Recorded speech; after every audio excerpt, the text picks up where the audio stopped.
Relation Bharat में कभी स्वीकार नहीं की गई। और यदि किसी ने ऐसा किया और आजकल बहुत संदेह में आ रहा है, इसलिए इस पर कानून बनाकर उसको वर्जित करना और धोखा देने वाले पुरुषों महिलाओं उनको दंडित करना और सबकी जानकारी में रहे कि कौन के किससे संबंध उचित है।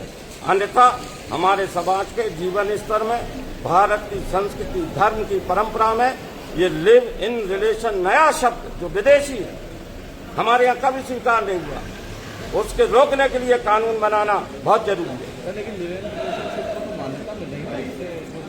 श्रीमान जी, जब मान्यता नहीं मिली तब भी तो कोर्ट स्वीकार करते हैं। जब कोर्ट स्वीकार कर रहे हैं तो हमारा कर्तव्य है कि हम कोई उसके संबंध में विधि विधान बनाए और जो भी ऐसा काम करे, धोखा दे, पहले संबंध बना ले, साथ रहे और फिर बच्चे को भी स्वीकार न करे, ऐसे व्यक्ति को तो मृत्यु दंड होना चाहिए। सर आप इससे बढ़ावा मिलेगा लिव इन रिलेशनशिप जैसी चीजों? कांग्रेस ने अभी तक क्या किया? और जहाँ तक समान नागरिक संहिता की बात है, यूसीसी की बात है, गोवा में 1961 से आजादी के, गोवा की आजादी के समय से समान नागरिक कानून चल रहा है। वहाँ अल्पसंख्यक भी है, मुसलमान भी है, हिंदू भी है, ईसाई भी है। जब वह कानून हो सकता है इतने सालों से, तो अपने यहाँ मध्य प्रदेश में क्यों नहीं हो सकता? पंडित जी, आप भाजपा के साथ साथ आप एक संस्कार के ज्ञाता हैं। विवाह एक संस्कार है, उससे ये विवाह नाम की संस्था को सरकारी रूप से एक भंग हो रहा है। विवाह संस्था बहुत पवित्र है, उसमें भी अनेक प्रकार के विवाह बताए, आप उनका जरा अध्ययन करिए। 8 प्रकार के विवाह बताए, उनमें से कुछ अच्छे बताएं, उनमें से कुछ बुरे बताएं। लिव इन को कहाँ देखते हैं उस बीच में? तो इसलिए कहीं ना कहीं समाज में लिव इन की कहीं कहीं गलतियां रही है, अभी नहीं पहले से रही है। इसलिए इसमें सुधार के रूप में कानून बनाना, दोषी व्यक्ति को दंडित करना, ये मोहन यादव जी की मध्य प्रदेश की सरकार नरेंद्र मोदी जी के नेतृत्व में बहुत बढ़िया काम कर रही है। लिव इन रिलेशनशिप को अपराधी घोषित कर दिया जाता है।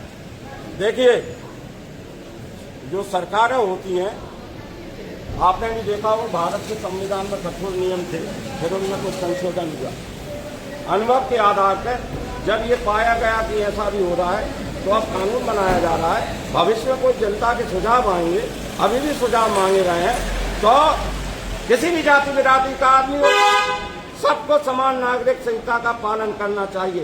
एक व्यक्ति 4 बीवी रखेगा, एक व्यक्ति एक से जरा सी बात हो जाए तो मुश्किल पड़ जाती है, ये नहीं चलेगा।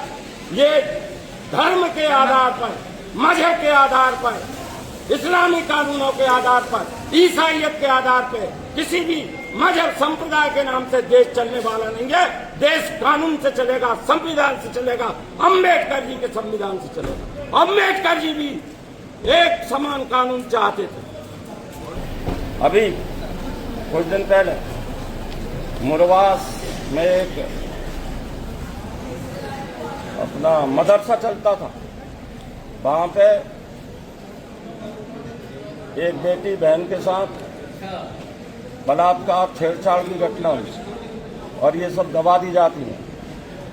कुछ लोग समाज के भी दबाने की कोशिश करते हैं। इसलिए किसी भी जाति बिरादरी, मजहब, संप्रदाय की माता बहन हो, सबको एक समान कानून होना चाहिए।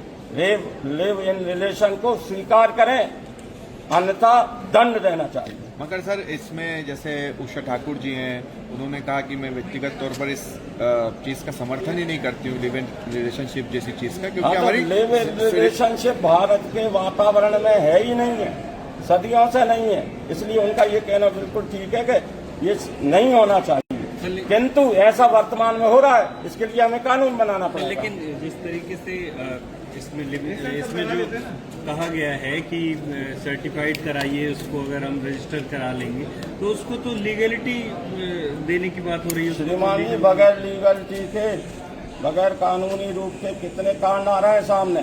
बेहतर है कि हम उस व्यवस्था को सुधारें। प्रयोग हो रहा है और उससे जो अनुभव मिलेगा उसमें सुधार हो जाएगा। घबराने की क्या बात है। ठीक है।